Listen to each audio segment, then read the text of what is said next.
For a decade, the annals of the Watleys sink indistinguishably into the general life of a morbid community used to their queer ways and hardened to their May Eve and All Hallows orgies. Twice a year they would light fires on the tops of Sentinel Hill, at which times the mountain rumblings would recur and with greater and greater violence. While at all seasons there were strange and portentous doings at the lonely farmhouse.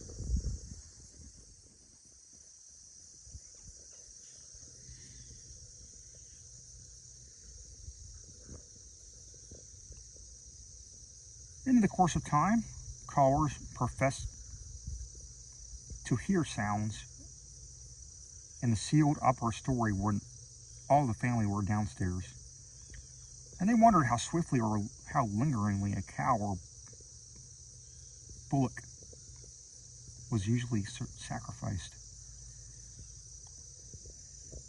There was talk of a complaint to the Society for Prevention of Cruelty to Animals, but nothing was ever came of it. Since Dunwich folk were never anxious to call the outside world's attention to themselves. About 1923, when Wilbur was a boy of 10, whose mind, voice, stature, and bearded face gave all the impressions of maturity, the second great siege of carpentry went on to the old house. It was all inside the sealed upper part, and from bits of discarded lumber, people concluded that the youth of his grandfather had knocked out all the partitions and even removed the attic floor, leaving only one vast open void between the ground story and the peaked roof.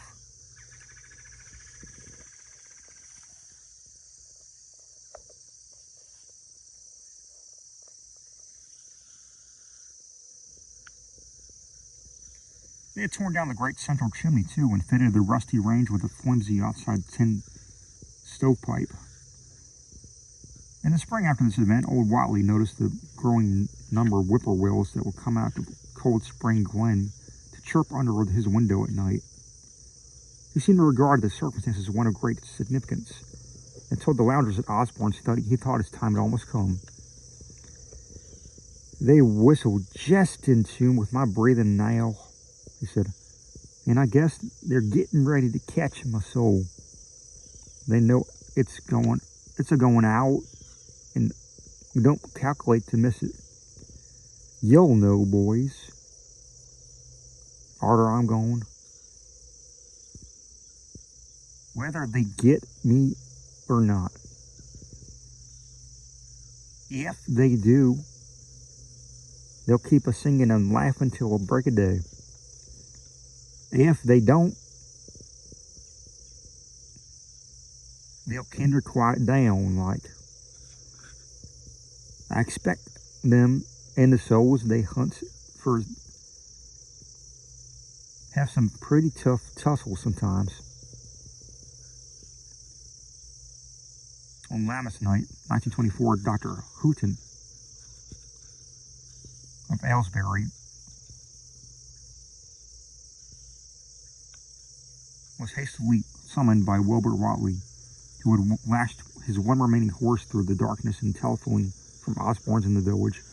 He found old Watley in a very grave state, with a cardiac action and stertorous breathing that told of an end not far off. The shapeless albino daughter and oddly bearded grandson stood by the bedside, whilst from the vacant abyss overhead there came a disquieting suggestion of rhythmical surging or lapping, as of the waves of some level beach.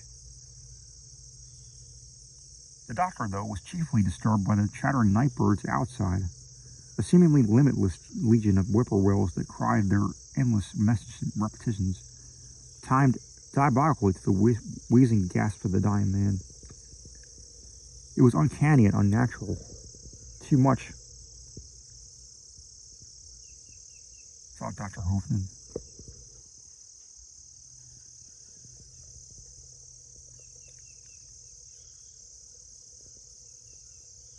like the whole of the region he had entered so reluctantly in response to the ordering call. Toward 1 o'clock, old Watley gained consciousness and interrupted his wheezing to choke out a few words to a grandson. "More space, Willie. More space soon. You grows, and that grows faster.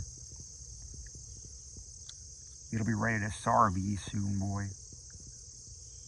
Open up the gates to Yog Sothoth with a long chant you'll find on page 751 of the complete edition, and then put a match to the prison.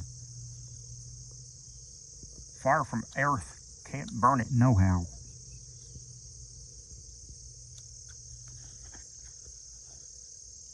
He was quite obviously mad after a pause during which the flock of whippoorwills outside adjusted their cries to the altered tempo, while some indications of the strange hill noises came from far off. He added another sentence or two. "Feed it regular, Willie, and mind it the quantity, but don't let it grow too fast for the place, for if it busts quarters or gets out afore it opens to Yog Sothoth, it's all over and no use. Only them from beyond can make, multiply, and work. Only them, the old ones, as want to come back." But speech gave place to gasps again, and Lavinia screamed out, "Wait!" The whippoorwills followed the change. It was the same for more than an hour when the final throaty rattle came.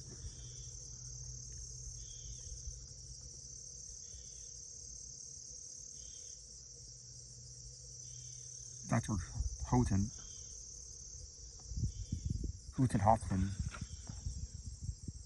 whichever,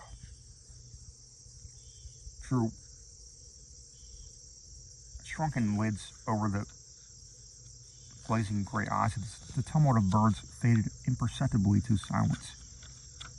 Lavinia sobbed, but Wilbur only chuckled whilst the hill noises rumbled faintly. "They didn't get him," he muttered in his heavy bass voice. Wilbur was by the time a scholar of really tremendous erudition in his one-sided way, and was quietly known by correspondence to many librarians in the distant places where the rare and forbidden books of old days were kept. He was more and more hated and dreaded around Dunwich because of certain youthful disappearances which suspicion laid vaguely at his door, but was always able to silence inquiry through fear or through use of that fund of old-time gold watch, which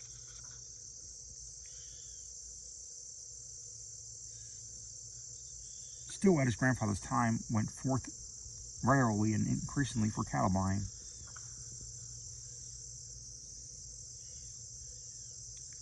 He was now tremendously mature in aspect, and to his height, having reached the normal adult limit, seemed inclined to wax beyond that figure. In 1925, when a scholarly correspondent from Miskatonic University called upon him one day and departed pale and puzzled, he was fully 6 3/4 feet tall. Through the years, Wilbur had treated his half-deformed albino mother with a growing contempt, finally forbidding her to go to the hills with him on that May Eve and Hallowmass. And in 1926, the poor creature complained to Mamie Bishop of being afraid of him. "They's more about him than I knows than I can tell ye, Mammy," she said. "And nowadays, they's more nor what I tell myself. Avow, for God, I don't know what he wants nor what he's trying to do." That Halloween, the hill noises sounded louder than ever, and the fire burned on Sentinel Hill, as usual. But people paid more attention to the rhythmical screaming of vast flocks of unnaturally belated whippoorwills which seemed to be assembled near the unlighted Watley farmhouse. After midnight, their shrill notes burst into a kind of demoniac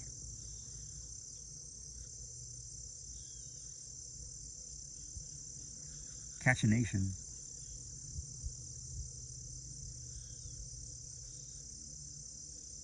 which filled all the countryside, and not until dawn did they finally quiet down.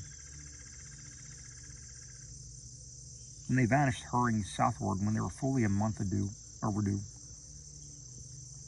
What this meant, no one could quite be certain until later.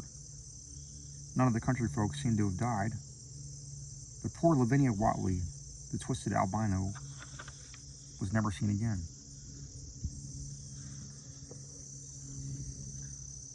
In the summer of 1927, Wilbur repaired 2 sheds in the farmhouse and began moving his books and effects out to them.